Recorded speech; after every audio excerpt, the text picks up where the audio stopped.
2004, my life changed. I got a call at work stating that my biopsy had came back and they saw some cancerous. I was 30 years old. I wasn't educated on cervical cancer, and I was in the process of trying to get pregnant.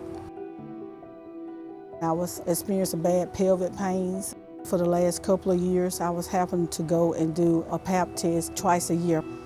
My doctor, he was just telling me that they were coming back abnormal. Got a call at the office with one of the nurses, and she was just saying he needs to speak to me and my husband like ASAP. I went and met with my doctor, and he told me he had to immediately do a hysterectomy. At that time, I wasn't educated on it. I didn't know the questions to ask.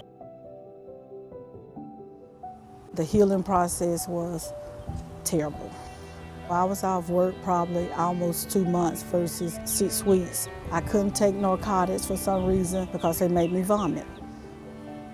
I had, I think, like 8 incisions on my bikini line. My stomach hurt and burned a lot. And it was some nights that my husband had to hold me up to actually use the bathroom.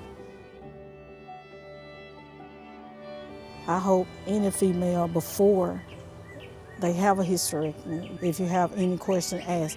No question is a stupid question when it comes to your body and your health.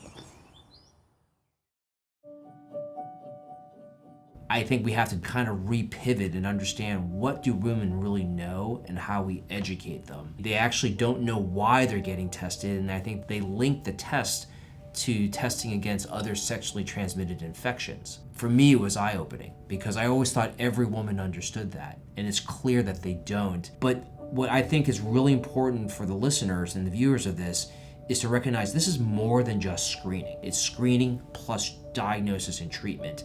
And it's the diagnosis treatment arm that I think that we haven't given it enough attention to, that I think that has fallen short for a lot of women in this country. I took on a position with the Department of Public Health. I'm the outreach coordinator for the Breast and Cervical Cancer Early Detection Program. My primary function is to go out in the community to get them to get the free screening that we offer and not have to go through what I went through. So if I can be a voice for early prevention, just contact me. I want to stop by and see if you got 3 minutes for me. Yeah. My name is Ms. Hayes. I work for the Department of Public Health. I just want to stop by to give you some flyers, tell you our information that we provide free mammogram and I'm going to use what I went through to help other ladies not have to go through. Whatever I can do, I'm willing to help.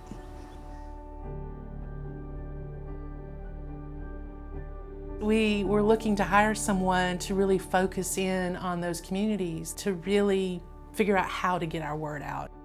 Linda was our first interview, and we knew immediately that she had a service-oriented heart and that she was committed to reaching women and making sure they understood. She's already made a huge impact. Within Alabama, there are more African American women that get cervical cancer, and then there's more African American women that die from cervical cancer. The barriers that I've discovered for Alabama are that women are fearful of physicians. Alabama is very rural, and with rural access to physicians, especially specialty care like gynecologists, is difficult. In Alabama, really, the only ways to get the HPV vaccination are to go to your pediatrician or your primary care provider or a local county health department. And there is a county health department in every county in the state, but a lot of these counties are rural, and there's not that many clinics or facilities that are nearby. I think there is a stigma when it comes to cervical cancer. Awareness of exactly what cervical cancer is can be a challenge. When women are told they have an abnormal HPV test, they're a little reticent because they don't really understand the significance of or the danger of cervical cancer. Generally, I think right now we're the 3rd highest incidence in mortality when it comes to cervical cancer in the nation. It's entirely too much. There's no reason that we should not be able to conquer this cancer.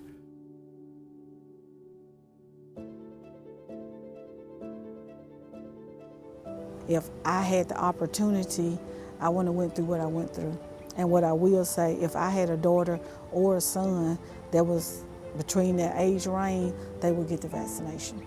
Don't wait till you get cervical cancer. Don't miss your screening, because cervical cancer is preventable, and get educated. So 20 years from now, you won't be saying, what's that the best option? Ask all the questions you need to ask and get educated on the HPV vaccine.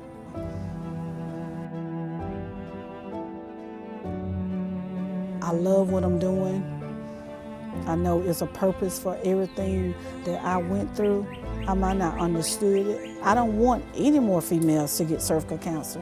So I'm not gonna give them a message of how to cope with cervical cancer. I'm gonna give them a message that it's early detection and prevention out there, that I don't want them to experience cervical cancer at all. That's my message. I really truly believe if we continue and people have passionate about it and meet the people where they're at, that we can eliminate cervical cancer.